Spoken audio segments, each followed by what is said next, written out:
This is a great quote. Creativity is not the possession of some special talent, it's about the willingness to play. And that's from John Cleese. Hello, please do subscribe if you aren't already. So today I'm going to share with you more of my work on my wild flora paintings, a series that I've been developing since the autumn. But specifically what I want to share with you are some of my tips and approaches to working playfully and keeping things loose and expressive without getting too tight and thinky. Because I think it's really important that for a good part of the painting process, we keep it playful. And only in the later stages do we get more kind of analytical and thinking about it. So what I'm going to do is I'm going to share a bit more about my colour palette. I'm going to share some of the ways in which I keep things loose and playful, the techniques I use. And I'm also going to include sharing how I do my kind of 5+ minute warm-ups. Now actually, most recently in sketchbooks, as a way of getting my hand in and getting into the right mindset. And as I say, I'm working on my wild flora. This started way back in the autumn when I did a lot of work out on location, really sort of gathering my understanding of these wonderful plantings at this time of year. And it's along a country lane. And so necessarily there is a lot of richness and diversity in terms of the colours and the plant structures. And hopefully you'll see some of that in the visuals I'm going to share with you. And then subsequently, I've been developing these paintings. So I am at the stage now of the middle stages, sometimes called the messy middle, but I'm still trying to keep it loose and playful. So without further ado, I'm going to get going and start sharing with you.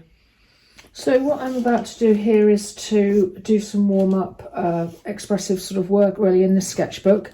This is just an Artway sketchbook and it's just under 30 centimetres square, and as you can see it's ring bound. And it's around 170 GSM, so it's not really thick, but it's not thin either, so it will take the acrylic paint, as you can see. If I flick through, you can see it's got quite a lot of paint on the surface, and it's fine. It's a bit wavy, but it kind of serves a purpose really, and I find this just a really handy thing to do, to have them. I was using a lot of loose paper and getting in quite a muddle with storage of it and where I would show it and where I would look through it. So this is a handy way of having everything in one place. So I'm kind of just going to do this sort of like memory exercise really. So I'm literally just trying to recall when I was there, some of the marks and the shapes, and it's going to be very loose and expressive. And I'm going to start, I've got some acrylic paint mixed up on the palette here, and this is the paint I'll actually use for my paintings. So I just apply the paint really loosely. I scratch in with tools and with pencil, with Inktense pencil and with woodies, and as necessary I do turn the paper round so that I get a more of an abstract image and it stops me getting too representational. And you'll also see I do thumbnails too, and all sorts of different sizes. So I thought I'd just show you my sort of start points in terms of paint and materials as a way of really making sure that I have accessible to me things that are going to enable me to get variety in my work. So if I go through, first of all, I've not mixed any of these yet, but I will do on the palette. So what I have is my wet palette, which is just a wet paper underneath some greaseproof. And then the range of colours that I'm using, there's quite a few on this palette, but I won't necessarily use all of them in all of the paintings. But I am using different colours on different ones. So as you'll probably have seen, there's some that rely a lot on pink, some that rely a lot on the golds and blues, and so on. And so what I will do is I will mix a couple of darks and a couple of lights, using probably some of the yellows for the lights and the greens for the darks, and also the sorts of reds, oranges for the darks as well. But I'll pre-mix a few colours.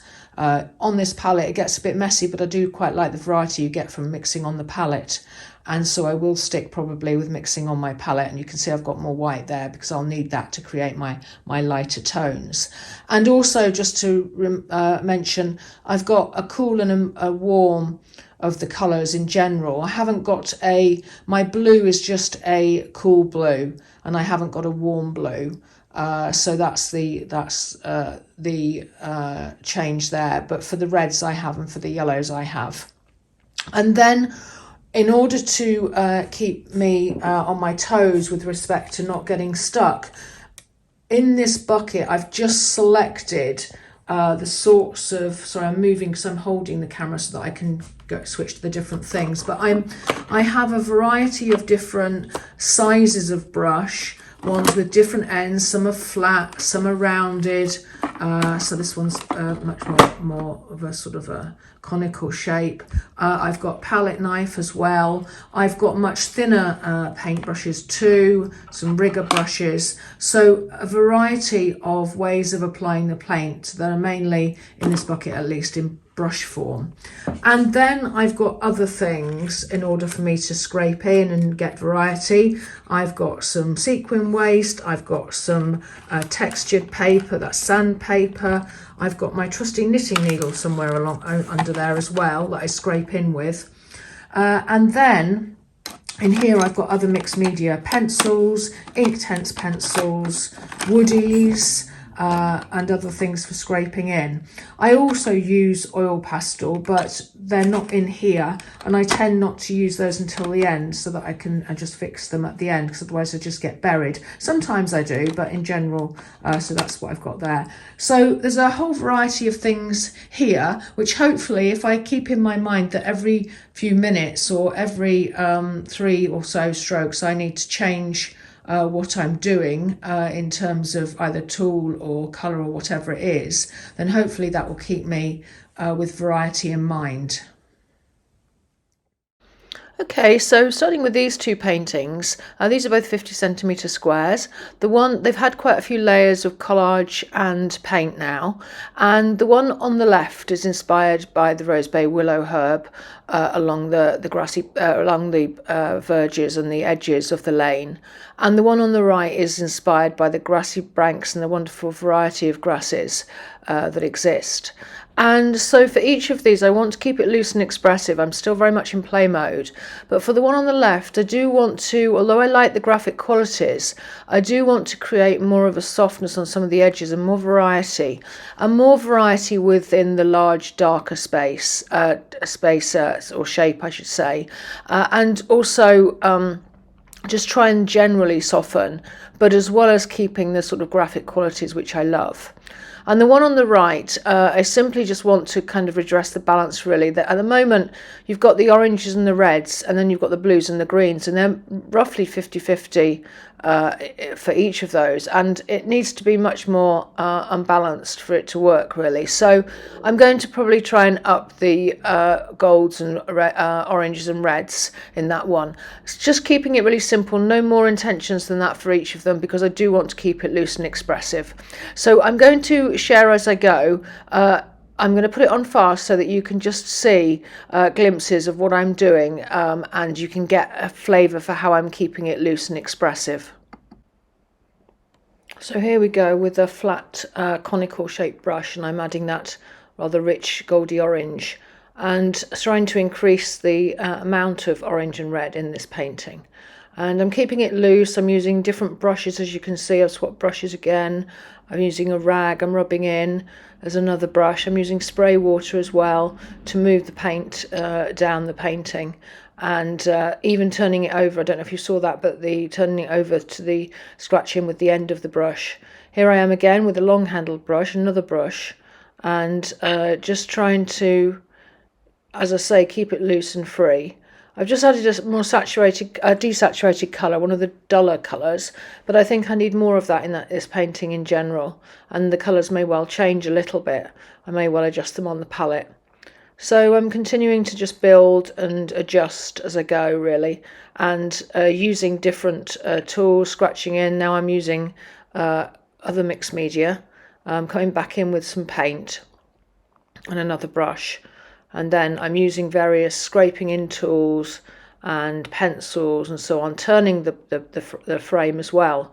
So lots to keep variety going. So just briefly, I thought I'd just share with you the palette. Now I've mixed a few darks and a few lights, and arguably some in between. So I've got this very dark brambly colour, as I call it, and then I've got this very dark green, and this orange that I've mixed is also dark. And then I've got the lights, which I've formed with white and with the warm yellows. I've got a pale blue, but that's kind of a mid-tone. That's certainly not a light colour now. It's not dark, but it's not light either. And then that's kind of like a khaki greeny yellow, so a little bit darker than that one. And then I've got this kind of brambly, kind of lighter colour. So here we go with the other painting, the Rose Bay Willow Herb painting, and you can see here I'm already using different tools. I'm using different brushes for the different coloured pinks. I'm trying to increase the variety in the shapes and sizes of the smaller shapes within the large shape, and now I'm actually using desaturated colour, if you can see, something to contrast with that brighter pink. And I'm also all the way through scraping in, using buff colours, scratching along the edges, rubbing along the edges to try and soften them. You would have seen me just turn the painting just then as well. Now I've just turned it again, still adding lights and keeping it so that I can kind of really soften some of these edges and balance out the graphic qualities. If you can see that's that dusky pink going in at the background there to kind of create a contrast and a softness to the darker pink that sort of comes forward on the painting. And now I'm adding more brights and using the cloth to soften things. Other tools, scratching in, using a trowel and a rag, and now a bigger brush. So all sorts being used on this painting, just to keep it loose and free, and to keep it moving along. So whilst I'm in the play mode and I'm working on these paintings, I wanted to just share with you something that is a little bit different to what I've shared before, which is mostly about painting and applying and adding things, but also subtraction is an important part of this. And one of the things I realised as I was looking at this big mess that is a long way from being done, but this is one of my bigger pieces. When I was looking at it this morning, I realised that I had all these layers of things underneath, but it was no longer, where I was at with the painting was no longer reflecting some of the qualities and richness of textures and patterns, and also some of the vibrancy. So what I have been starting to do, and I thought I'd just share with you a little bit of, is that subtraction and taking things away is also useful. And of course, when we wipe paint off, we apply it and we wipe paints off bits that you've probably seen me do. That's part of it. But you can also, I don't tend to use a sander, although I have got one, but you can also use sandpaper and other things to take paint off to reveal what's underneath.